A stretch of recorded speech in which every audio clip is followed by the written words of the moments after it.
Inilah aku, utuslah aku. Saudari-saudaraku, pada hari Minggu Misi Sedunia ini, gereja mengingatkan kepada putra-putrinya bahwa kita mempunyai misi, mempunyai tugas dan tanggung jawab menjadi utusan Tuhan, membawa kabar baik, membawa keselamatan di tengah dunia. Setiap orang yang dibaptis adalah misionaris, adalah utusan Tuhan, kata Paus Yohanes Paulus II.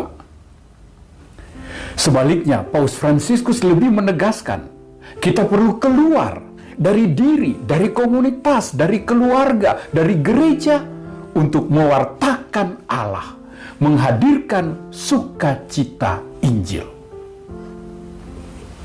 Apakah misi itu?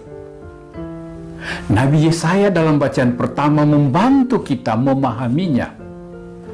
Bagaimana Tuhan mengangkat dan mengurapi Kores, seorang raja kafir, untuk merebut kembali Yerusalem dan membuka pintu-pintu gerbangnya bagi umat Israel yang sementara berada di pembuangan untuk kembali dan membangun kembali bait Allah di sana.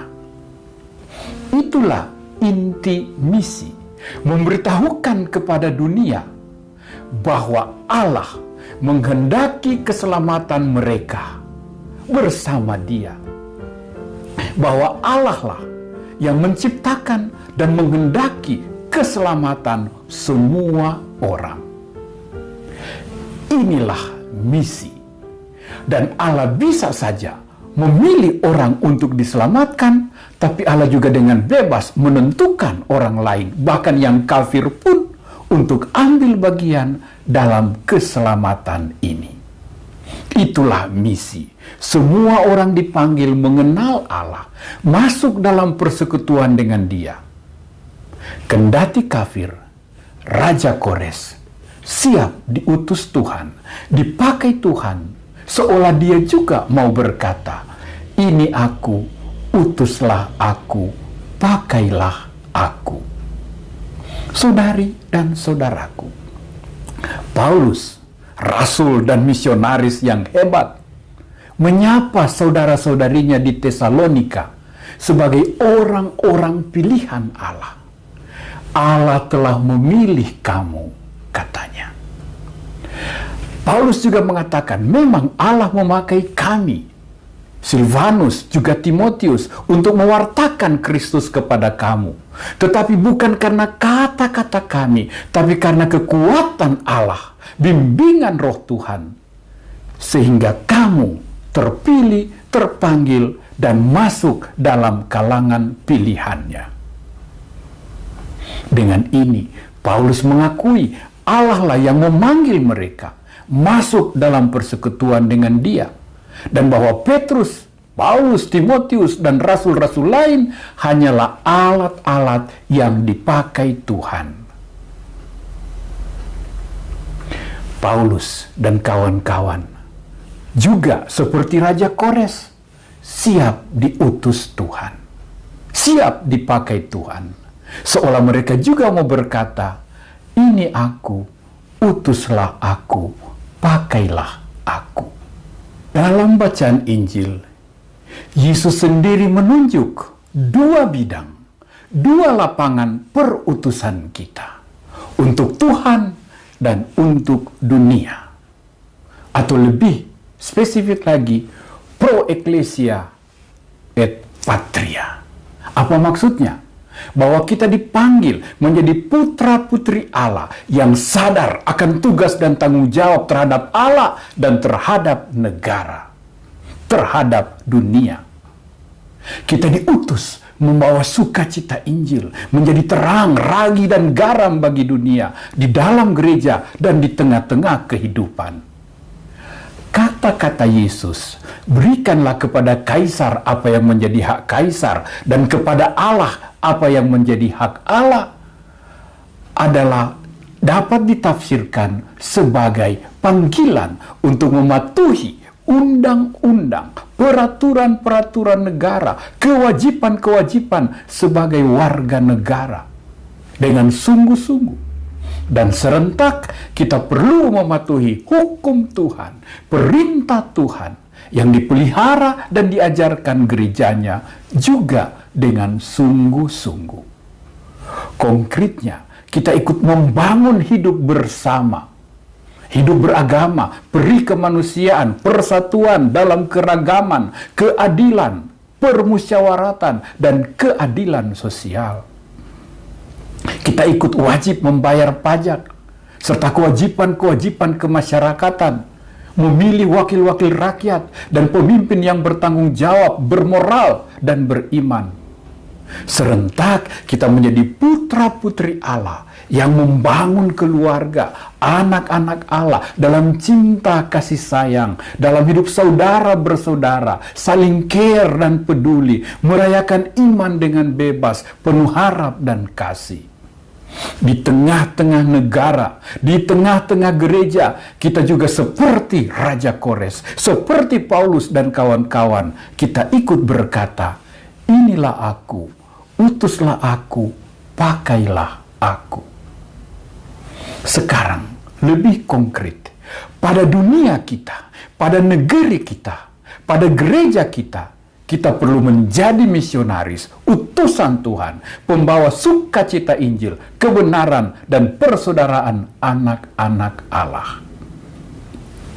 Mari kita tengok keadaan negeri kita.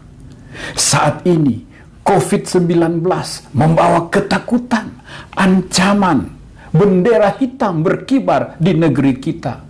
Terhadap yang tua, terhadap yang muda, pada pejabat maupun penjahat, pada yang kaya dan yang miskin, pada presiden dan menteri, dokter, dukun, korps keamanan, maupun demonstran. Semua gemetar menghadapi COVID-19, kecuali orang gila. Mereka katanya paling kebal. Maka siapa suka kebal terhadap COVID, tak perlu vaksin, cukup menjadi orang gila. Saudara-saudariku, negeri kita toh tetap memupuk satu harapan agar kita bisa pulih segera. Dengan usaha raksasa, COVID bisa teratasi. Ke-COVID-an ini biarlah cepat berlalu. Paus dalam pesan misinya mengatakan, keadaan sakit, penderitaan, ketakutan, dan isolasi menantang kita yang tertelantarkan. Banyak yang meninggal, penuh kengerian, sendirian. Keluarga yang terkucil karena terkena wabah ini. Mereka yang kehilangan pekerjaan dan pendapatan. Usaha dan pencaharian sekaligus ditutup. Kehilangan makanan, rezeki sehari-hari. Inilah keadaan negeri kita, masyarakat kita. Dalam balutan awan mendung di langit dunia kita, terdengar menantang bisikan Tuhan, siapakah yang akan kuutus? Allah terus mencari siapa saja yang bersedia diutus ke dunia untuk memberi kesaksian akan cintanya, keselamatannya, persaudaraan yang ditawarkannya. Allah mencari Kores, Allah mencari Paulus masa kini. Terima kasih kepada para dokter dan para perawat yang sudah wafat maupun yang terus bergulat dan berbakti. Terima kasih kepada pemerintah yang habis-habisan kehilangan jiwa, raga, dan hidup. Keselamatan orang lain menjadi nomor satu. Kamulah yang telah menjawab gagah, inilah aku, utuslah aku. Di pangkuan Ibu Pertiwi mungkin pusaramu tak bernama, tetapi di ribaan Tuhan di surga, namamu terpatri di telapak tangan. Para dokter Katolik, para perawat Katolik, para relawan, teruslah menjawab, inilah aku, utuslah aku. Umat Katolik dimanapun berada, teruslah berjuang, mengupayakan kesehatan bersama, Dan Tuhan yang menyertai Kores, menyertai Paulus, menyertaimu juga. Mari kita lihat negeri kita saat ini. Kita tengok ibu kota negeri kita hari-hari terakhir ini. Apa yang terjadi? Saling benci, saling curiga, saling menjatuhkan, saling menghasut, tebar fitnah dan dengki. Ada yang berjuang membangun persatuan dan kemakmuran. Ada juga yang all out memerangi kedurjanaan. Tapi ada yang merusak, mengacau, menghancurkan, merugikan, membabi buta. Makin pilu jika di Papua ada yang berteriak keadilan, kebenaran, mereka dianggap pengacau, mereka ditembak. Tetapi jika di ibu kota ada yang maaf, nyaris berperi kebinatangan, tidak disebut pengacau, apalagi ditembak. Kepada politikus-politikus Katolik, tokoh-tokoh Katolik yang berpengaruh baik di tengah masyarakat, bersuaralah, bersaksilah bagai garam, terangilah negeri kita ini. Ibu Pertiwi lagi berduka. Kasih dan damai, pengampunan dan kebenaran tebar taburkan di sana. Politikus-politikus Katolik, tokoh-tokoh awam Katolik, abdi-abdi negara Katolik, mahasiswa Katolik, orang muda Katolik, jangan kita tambah kacau negeri ini, tapi bawa damai, shalom, kebenaran, dan persaudaraan. Fratelli tutti, itulah perutusan kita, panggilan kita menjadi saudara bagi semua. Pertanyaannya, ada cukupkah kader-kader Katolik, kaum awam, terang dan garam, yang terlibat di tengah-tengah pemerintahan masyarakat negeri kita ini, yang 100% Katolik dan 100% Indonesia? Mungkin hanya bisa dihitung dengan jari. Siapakah yang akan diutus? Ibu Pertiwi yang menangis darah membutuhkan kamu, awam-awam gereja. Dunia membutuhkan ketuhanan, kemanusiaan, keadilan, cinta, dan permusyawaratan, persaudaraan sejati.